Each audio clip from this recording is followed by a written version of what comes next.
So, Amar, can you tell us a little bit more about how you would use a competitor's price to price your drug? Absolutely. Let me just show it to you in a chart. So let's start with the reference price. Let's assume that you have identified a competitor and you've identified the price of that competitor, and that's your benchmark. That's what you start off with. Um, so let's create a chart. Let's start with 0, where you give out your drug for free, which you never will, of course. Um, and over and above that, you've identified your competitor, and let's say that's the price of your competitor. Let's just call it CP.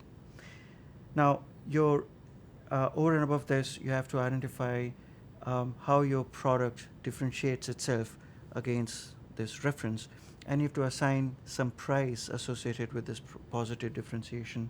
And when I say positive differentiation, it's mostly clinical differentiation. Clinically, how is it more efficacious? In oncology, you think about overall survival, progression-free survival, and such. So, what is the price associated with that? You assess that price, and let's just call it positive differentiation here. I'll just call it positive diff. So that's the maximum price that your drug can have. But your drug is not. It doesn't always only have positive attributes. It also has some negative attributes. The side effects, and essentially any adverse events, any mechanism of action, mode of administration. So and there's always a price associated with that as well. So you take some of that price away,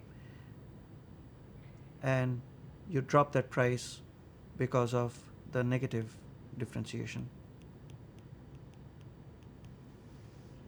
And that's really a price point. So this will be a price point with which you can theoretically enter the market.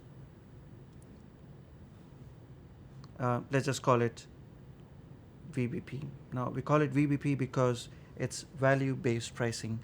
The pricing based on not the cost of the development of your product, but the value that's actually bringing to the market. And this is what differentiates our product, the drugs, from rest of the non-healthcare products. Is that these products are value-based. And then you use this value-based pricing as your starting point for a price. That's right. So this then goes into the quantitative modeling. So how can you assess this price? Say my drug has a better mode of administration. How do you assess this price to this positive differentiation? Absolutely. There's no science behind this. There's art, and this is where the primary research with your important stakeholders come in, where you assess the price sensitivity of your product with those stakeholders. So if your drug is 50% better, let's say in an oncology product, the overall survival of as an endpoint, your overall survival is 50% better than your competitor. You take it to the payer and you ask them, should our price be 50% more than the competitor?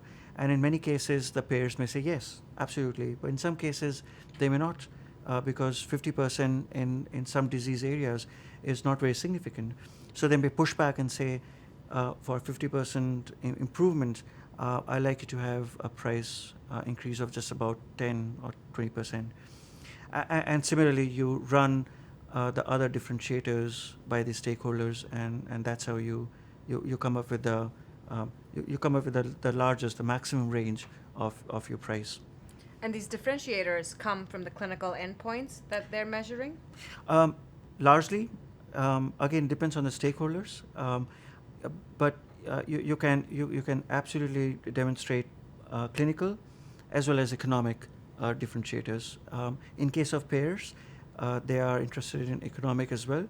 In case of physicians, as you can imagine, or patients, not as much. They're interested more in clinical. But for payers, absolutely, both clinical and economic.